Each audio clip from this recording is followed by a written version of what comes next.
நம்ம Ashwin sweets and ஸ்நாக்ஸை ஆஸ்திரேலியாவுக்கு export பண்றதுக்கு காண்டாக்ட் பண்ணுங்க 7373755163.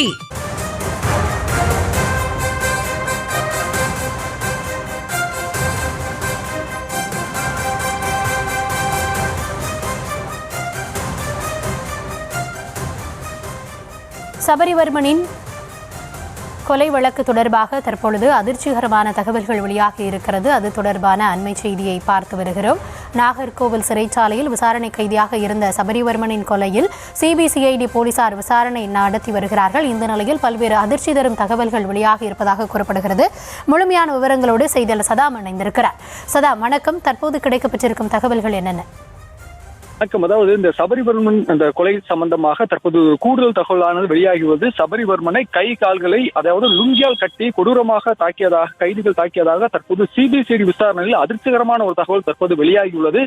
கன்னியாகுமரி மாவட்டம் சுசீந்திரம் அருகே உள்ள இந்த ஈத்தங்காடு பகுதியை சேர்ந்தவர்தான் 34 வயதான சபரிவர்மன். மாற்றுத்திறனாளியான இவர் தனது கடையில் தடை செய்யப்பட்ட புகையிலை பொருட்களை வைத்திருந்ததாக கூறி போலீசாரால் கைது செய்யப்பட்டு நாகர்கோவில் சிறையில் அடைக்கப்பட்ட நிலையில் கடந்த 13ஆம் தேதி சிறையில் வைத்து அவர் அடித்துக் கொல்லப்பட்டார்.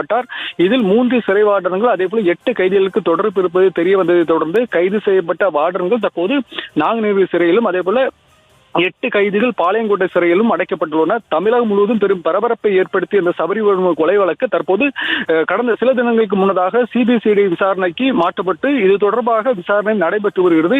இந்த சிபிசிஐடி தென்மண்டல ஐஜி கண்காணிப்பாளர் ஷாஜிதா மற்றும் போலீசார் குமரி மாவட்டத்திற்கு கடந்த 2 தினங்களுக்கு முன்பு அந்த விசாரணை மேற்கொண்டனர். மேலும் பாளையங்கோட்டை மத்திய சிறையில் அடைக்கப்பட்டுள்ள 8 கைதிகளிடமும் நாங்குநேரி சிறையில் அடைக்கப்பட்டுள்ள 3 வார்டன்களிடம் சிபிசிஐடி போலீசார் தனித்தனியாக விசாரணை மேற்கொண்டனர்.